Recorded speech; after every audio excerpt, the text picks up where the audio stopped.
Appreciate you jumping on board tonight to talk. I know we had one of these on Monday, I think it was, and I think we had close to 40 people on there, and see we got 18 to 20 more people here tonight. So appreciate the talk and trying to work through this together to make this proposal as best we can. So first, I want to thank Travis Wilson, Jason Gorse, Paul Ackley, Yashinsky, Drake Zortman, Tony Biolo, Jesse Norris, and our big computer guru, Andy Lavoie, for all their work that they put into this year. It hasn't just been throw darts at a board and try to figure it out. It's been a lot of talk. As a matter of fact, I think between yesterday and today, I probably got 250 text messages about this after the meeting the other night, and probably 70 of them are still unread just because of the amount of time that we've been putting into this. And so just want to thank everybody for that. Want to thank you to the people that have reached out and asked some questions. They've all been great. We've tried to take some of that feedback and make some tweaks. So we'll talk about that here in a little bit. And just want everybody to know that their input is very much valued. And we're trying to get this best for everybody throughout the state. So I guess first, the reasons we really like this football matrix is one, it's transparent. Everybody's going to know exactly what goes into it. It's something that we feel, we could start running in maybe an unofficial one after week 5, after week 6, maybe have Travis Wilson release it on WIS Sports on a Tuesday night at 7:00, and everybody can see kind of where they currently stand. And then, the WI could also have their official one and just double check those so we don't run into problems with things at the end of the season. If there's any problems during the season, we get those corrected right then and there. So we love the transparency part of it. Everybody knows what goes into the formula. So there's no hidden agenda or you're missing out on something or trying to see who's behind the mask curtain, right? We love the fact that it balances groupings. That's something our membership has been big on. We've all been in the playoffs at some point, most likely, and or followed it. And we've all know we get in a group of 8. Some years you're like, oh my goodness, this group 8 we got a pretty good chance here. And there's other years you're like, holy smokes, is this a loaded group of 8? So we're trying to balance that while also keeping travel to a minimum, which is difficult to do. But WI always wants to bring up travel to us and making sure that that's a concern with everything that we're doing. So we felt we got to that with it, maybe increasing it by at most 10%. So that took a lot of time and things like that. And then it rewards you for beating good teams. And quite frankly, all games matter, which we thought was important. And while all games matter, still 78% of your games are still coming from the conference that you're within. So it's still important to have those conferences set up and those conferences schedules and all that stuff. We also like the fact that what division you are before the season. So if you're a Division I team, if you're a Division II team, Division III, and so forth. So we definitely liked that part of things. So those are all things that we really enjoyed about the matrix and things that we valued. Know that there's going to be a survey coming out tomorrow, right? And it's just going to ask if we want to keep the playoffs as is, or if you feel the football playoff metrics is better, then you can vote for that. And whatever the membership decides with that will drive what happens here at our meeting January 7th with the WIAA. So it's a lot of work in a short period of time. I know sometimes maybe when people look at this, like, okay, you think maybe it takes a week or a couple of days, and it's been a lot of work, and we're constantly trying to get feedback from our membership and tweaking things as best we can within the timeline that we have. I think that's an important thing to realize as well. Some questions we got were about the tournament performance factor. That's a constitutional thing with the WIAA. We have no say in that. That was voted out by administration. So that would still be a part of this, and it still would be applied in the off season. So teams that would just say your Division II team moving up to Division I, that would be done before the season. And then whoever does not have points in Division I, that lowest enrollment school would be brought down to Division II. So that doesn't change. Again, that's a constitutional thing that we really don't have any control over.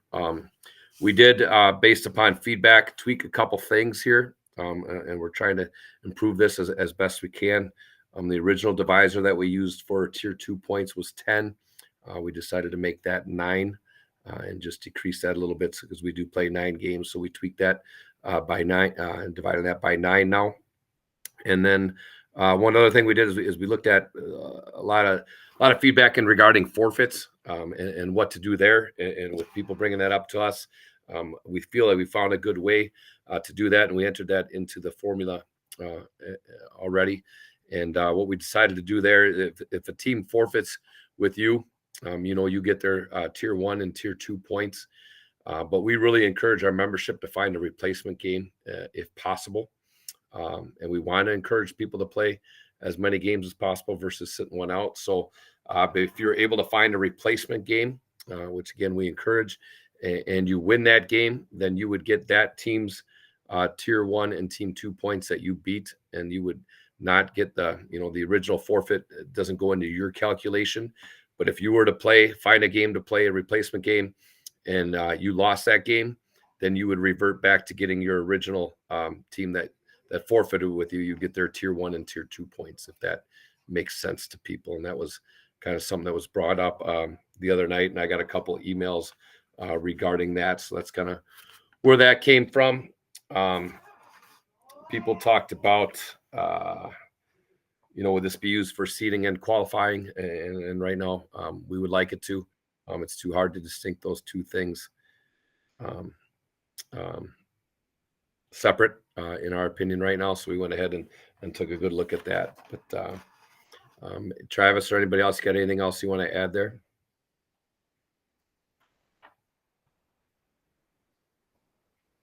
Then we'll go ahead and open it up for some feedback. Coach, we did have a question come up here in the chat.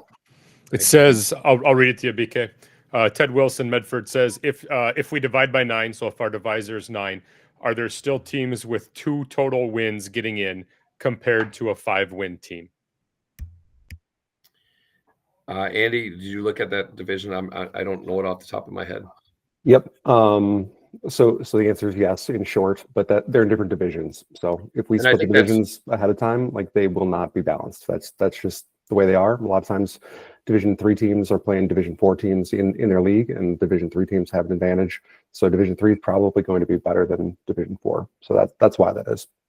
I think one thing about this is knowing, if you're right, where the whole certain record getting the playoffs is out. So, you're worried about those teams within your division, right? And that's, if I'm a Division 1 or a Division 2 or Division 3 team, that's my world. And that's those teams that I got to focus on being in the top 32 of. So it's not a clear cut as a certain record getting in. And it's hard to compare Division 1 to Division 3 or 4 or 5 or Division 5, Division 2. You got to kind of live in your world and compare against those teams. So there's always going to be some different discrepancies as far as records getting in. And but we feel with the quality wins getting you where you got to go, that we feel that's important. It's just maybe going to take, right now a little bit to get used to, but we feel it's for the betterment of the membership and the schools in the state of Wisconsin. But not necessarily, correct? Wouldn't you you have 2 non-conference games, so if you could load yourself up with, as a Division 3 team, 2 Division 1 teams that you can beat, you're going to get more points than anybody else, which is going to put you in, even if those records of those teams aren't very good, or they're not very good teams. But they have to win games. If you beat them and they don't win any other games, you're not getting any tier 2 points. And just by getting 1 more point, than if you were to play a D3 team, isn't, in the law of averages, isn't going to help you in the long run, unless it's a really marginal difference. Right. So you want to load yourself up with teams that are Division 1 teams you can beat, that are in poor conferences, that are going to win a bunch of games. That are also willing to play you. They have to be willing to play you. That is very important. Well, and off of that, I coach team, right on the border, D6, D7, Crandon. And we are the only 11-man team in our home conference. And we travel for 2 hours for 3 of our conference games. So for non-conference, we play Ted's conference, GNC. I'm worried about teams down the road not wanting to play us just because we are D6 or D7. Do you see that being a factor at all? I don't think so. I think the tier 1 and tier points are so different. Tier 2 points are where you're going to make the most of your situation, which is beating good teams, right? I know you might get a little bump by if I'm a Division III school playing a Division I school, but in the whole scheme of things, that goes to your Tier 1 points. It's not that big, but it's beating teams that get quality wins throughout the season. So I think that's a big factor. I mean, for us, it's logistically the only way our non-cons almost have to be bigger schools, which is I just want to make sure we have games. Yep. And then our conference actually has Division 4, 5, 6, and 7 in it. Yep, and we will go back to that Franklin example, really, right? We're in Division 1 where Franklin, I believe, played a Division III school in Catholic Memorial and 3 other Division II schools. So in a sense, played down, right, from their division, 4 out of their 9 games, but still ended up being the number 1 ranked team overall in Division 1. Right, but there's other examples that are taking place that show, say, a team that plays in a up and gets 2 wins over a team who's in a conference and put there by the WIA that has teams that are in lower divisions 4 or 5 and they're a Division III team, and they end up winning most of those games, but then end up not getting in the playoffs because those teams are in 4 or 5, and there's nothing they can do about that because that's the conference they're in. I don't know if it was because they were in 4 or 5 or because their Tier 2 points were so low. It's not that I think we're talking about Cudahy. Is that correct, Ted? That was the example that I saw, and there were a couple other examples online. I don't remember exactly what they were. In the example of Cudahy, Andy, correct me if I'm wrong, but the number of wins that their schedule had that they defeated, I believe, was 8. It wasn't the fact that they didn't have the points. It was that they simply hadn't beaten teams that also won any games, and that's where the math works out where they ended up. It wasn't the division, but more the fact that their opponents didn't win games.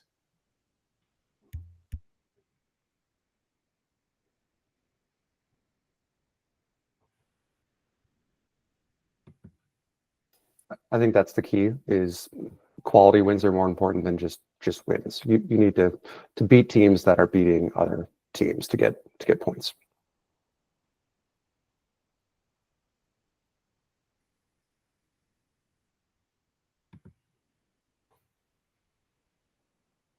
For Coach Whitman at Crandon, I think, kind of to answer you, I'm not super familiar, unfortunately, with your program and whatnot.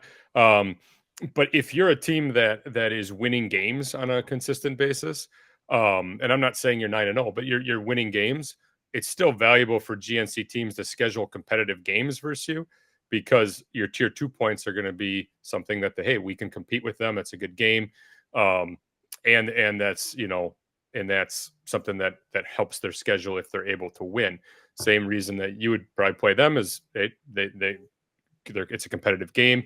There's some wins on their schedule. You get a chance to benefit from Tier 2 points there too. So the division isn't as important as the 2 tier points. When you break it all down. Thank you.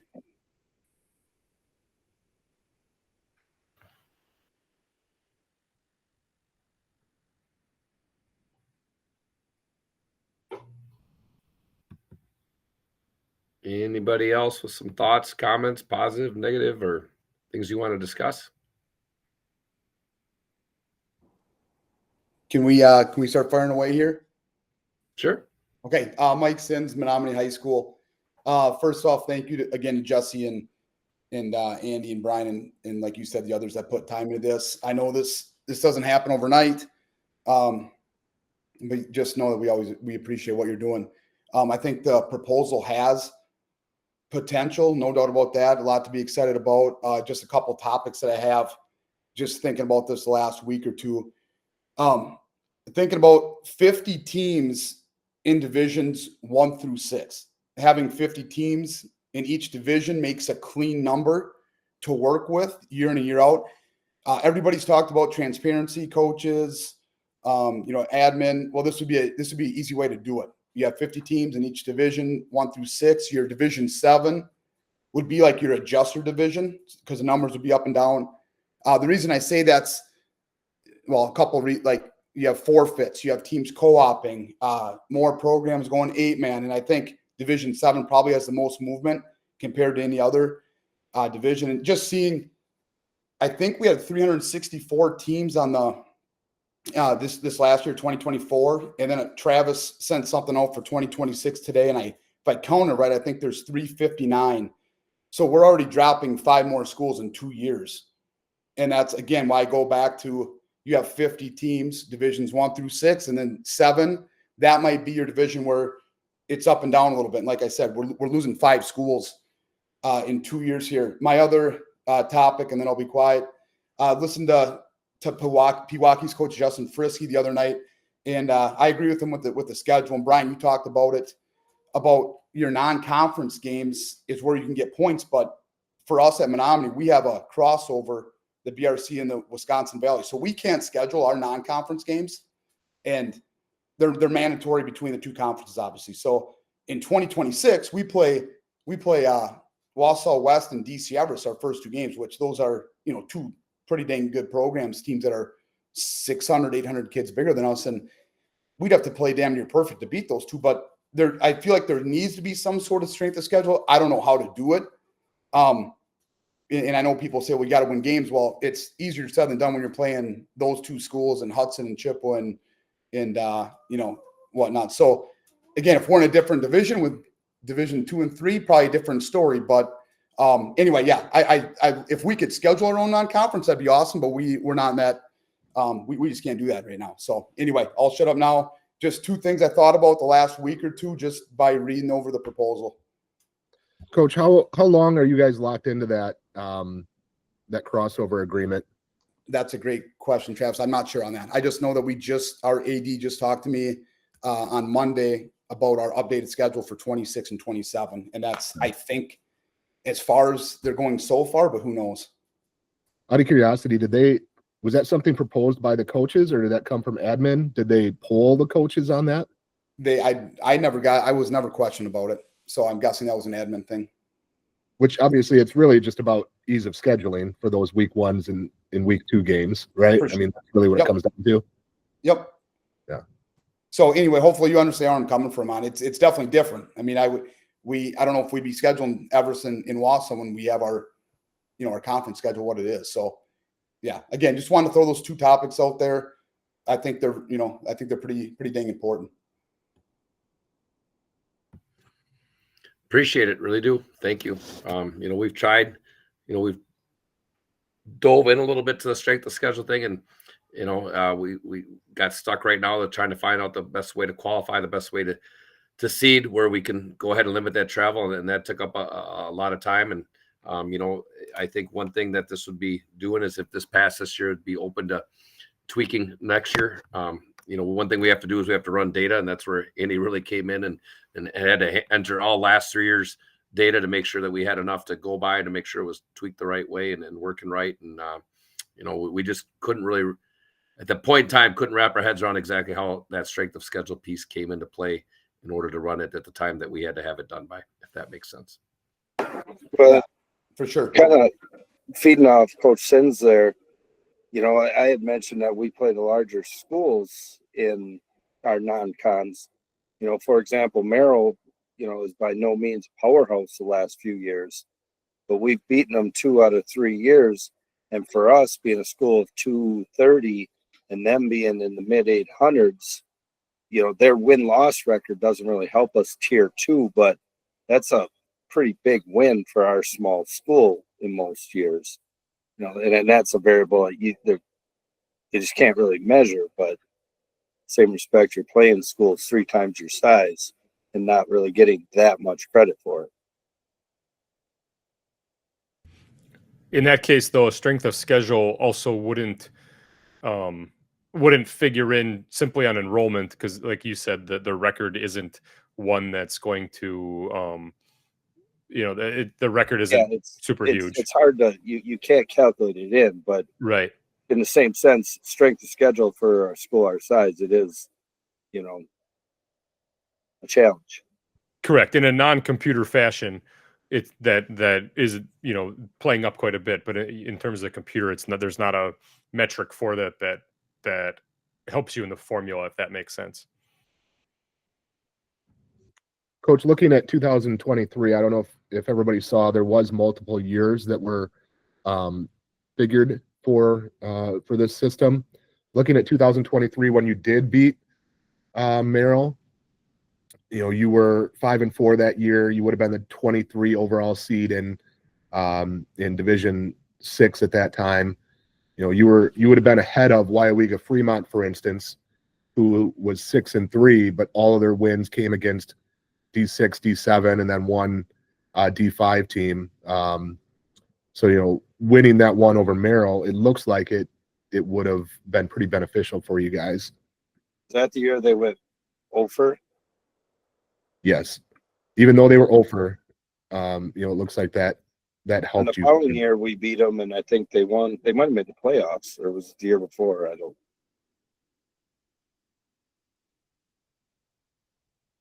I think last year they barely scored any points. That would have been 23. Correct. This year they made the playoffs. This year, last year was the year they went 1-9. They played that Week 10 game. Doesn't that make the point right there about the tier 2 points and how important they are? I would disagree, right? If Merrill was 0-9, all you got was tier 1 points. Looking at the schedule here, you beat a 6-3 Crivets and a 4-5 Tomahawk. That's where the chunkier points came from, I would say.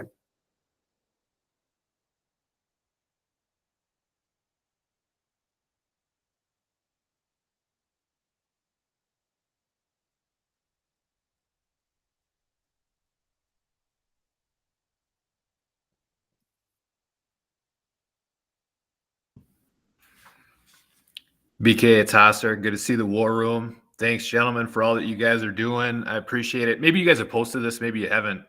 I think I'm a big proponent of moving forward with this, but the actual true difference of what the playoffs were and what they could have been with this, if we had this implemented the last 3 years, do you guys know that number, what the change of actual teams was or would have been? I don't think so. We really just kind of looked at it and ran it for the last 3 years, unless Andy or Travis would know that. I don't know that off the top of my head. I know we've edited for the last 3 seasons to kind of make sure it worked and all that stuff. So I did not look at how that would have changed teams, to be honest with you. No, certainly there's teams that qualify under this system that did not qualify actually in the current system this year. I don't have a list of who that would be or how many changed, but I mean, absolutely, it did change the outlook for some teams, but I do not have an exact number. But it's easy to figure out if you look at, I mean, you could take brackets and do that, right? We have all that posted. We just hadn't done an actual report on it. Yeah, I was just wondering if you guys do that. I mean, selfishly, of course, I'm looking at my team and what if hey, does this change us for us or all? And I noticed very few differences. And to your guys' point is win games, and it's probably going to sort itself out. I mean, maybe that's oversimplifying it, but that's kind of how the approach that I've taken, and just really appreciate the transparency of what could be looking ahead. Yep. Thank you.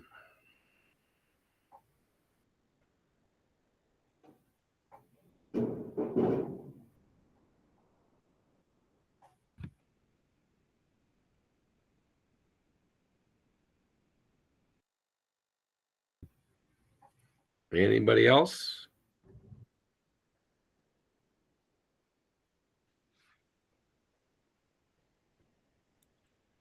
BK, one of the things I would say, and we kind of talked about this the other night after everybody had kind of left, but you know, if you're on the fence about this plan, just know that the WIA wants to see the results of the survey, obviously, and they want to see a significant amount of support for the plan before they would, you know, want to move forward with it on their end.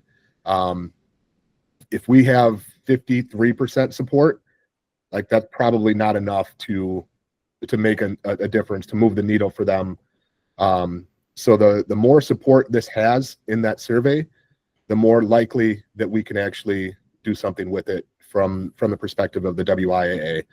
Again, if you're on the fence, just know that right now the options are this or status quo. There's not a different plan that's being advanced this year.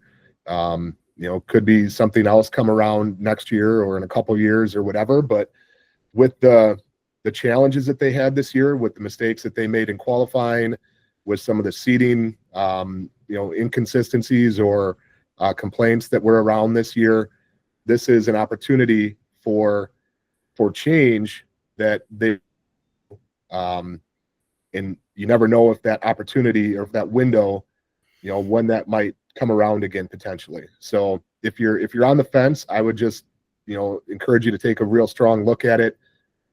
Look at the positives, look at the negatives. Is it overall better? One of the things that we haven't really touched on, to be honest with you, in a lot of the conversations is the improvements in the groupings, which is profound if you ask me. Probably the biggest difference in the whole system, to be quite honest with you. We haven't heard from a lot of the teams that are 9-0 in wondering how this would impact them, because it doesn't. You're going to be a top seed one way or another. A lot of the questions have come from teams that are kind of on that bubble in qualification or what have you. But just know that even if you're a team that's going to get in the playoffs, pretty regularly, those regional groupings are really significant. To balance those out the way this plan does might be the most different aspect to it and the most impactful of any piece of the plan. There still might be some pushback from the WIAA because of travel impacts or regional representation or whatever. But as you guys know, ultimately a lot of the problems that people have with the playoffs right now go back to how the groupings are drawn. There's a lot of times a group in one area of the state that's really strong, and somebody has to get a 4 or 5 or 6 seed, and in a different grouping they would be a 2 or a 3, and everybody kind of knows that.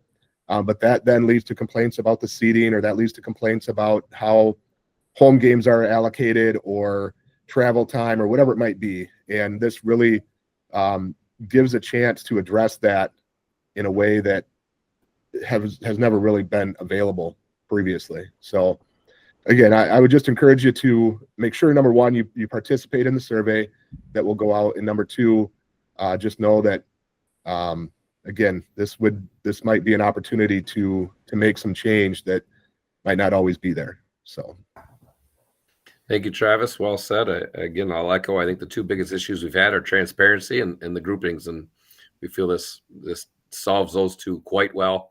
It might not be perfect for everybody, but we feel it's a huge step forward.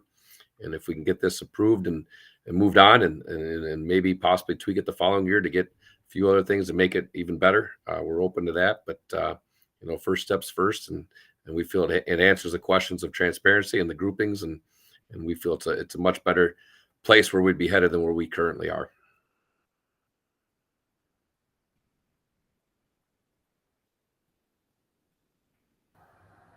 Did you guys run the reports after you switched to the divisor by 9? And how much change was there? Sorry, you probably already talked about it, but I just was wondering. Yeah, we reran everything with the divisor 9 and the forfeit change from Monday night. So those are all updated. The brackets are updated. Okay. Did it not change? Did it not change that much, or? It did not change very much because it was 10 and we made it 9. So most of the numbers were very, very similar. I think there was one team that moved, and I can't remember which team it was. The forfeits, there were 2 teams that had a lot of forfeits. I think Abundant Life had a whole bunch of forfeits, and then Sherwood Musmer had a lot of forfeits. And so those replacement games resulted in the conferences that they're in basically getting an extra win in the case where they had a replacement game and lost it. So those would be the changes since about a week ago. Nice. And the divisor change really impacts most significantly kind of the teams in that middle group. I mean, it didn't change necessarily the teams that were the 1 seeds or the 2 seeds, but those final qualifiers and those final kind of middle spots is where it did show a little bit more.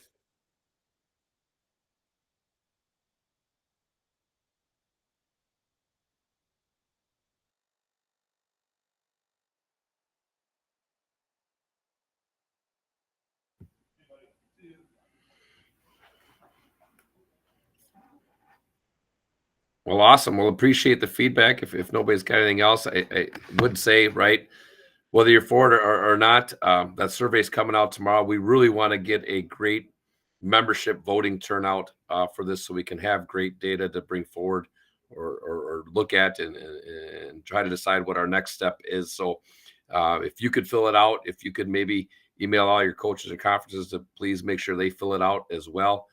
We want to get as close to 100% as possible, so we really get a great feel for what our membership wants to do moving forward.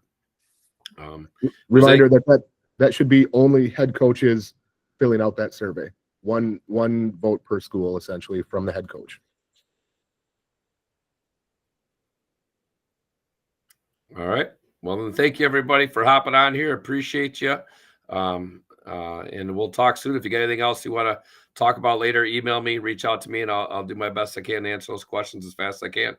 Otherwise, thanks, everybody.